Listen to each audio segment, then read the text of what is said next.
ሰዎች ስብስብ ብለው ህብረት ፈጥረው ዝቅ ሊያረጉን ከሞከሩ አንድ ነገር መረዳት አለብን። እሱም እንደምንበልጣቸው ነው። እናንተና ግሩፕ ሰርተው አገለሉኝ ያግሉልኛ ስለምበልጣቸው አልመጥናቸውም ሲጀመር እዛ ጋር አሉልም። ይሄን ለራሳችን መንገር ያለብን። ኦኬ በልጫቸዋለሁ ማለት ነው። ስለዚህ እንደኔ ከፍ ያለ ሰው ጋር ነው መሄድ ያለብኝ ብለን ነው ማሰብ ያለብን እንጂ ምን አረጋያችሁ ነው ምን ሆንኩኝ አንዱን ለአንዱ ስናስረዳ ጊዜያችንን ማቃጠል የለብንም። ምክንያቱም ጊዜያችን ውድ ነው። ሲጀመር ስራ ያለው ሰው ህይወት ያለው ሰው ኃላፊነት ያለው ሰው በራሱ ህይወት የተጣመደ ሰው የራሱን ህይወት ለማሻሻል ጠዋትና ማታ የሚተጋ ሰው 24 ሰዓቱን በአግባቡ የሚጠቀም ሰው ቁጭ ብሎ ስለሱ ሲያወራ ሰው ላይ ተንኮል ሲያስብ አይገኝም።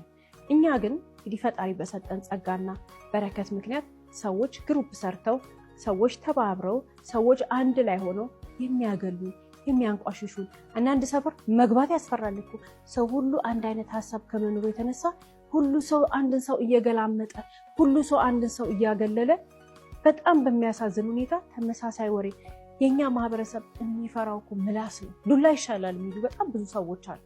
ምላስ እንፈራለን። የሰፈራችን ሰዎች ምላስ ብሎ እኮ የዛ ሰፈር ሰው ከሚያየኝ የዛ ሰፈር ሰው ከሚያየኝ የኛ አየኝ ነው እና ምን ይመጣል መጥቶ እንደዚህ የሚነካኝ ሰው መብታለው እንዴ? እስቲ እናያለን። ማን ነው የሚነካል? አንፍራ። ከዛ ሰፈር መውጣት ከቻለን መውጣት ነው። መውጣት ካልቻለን ግን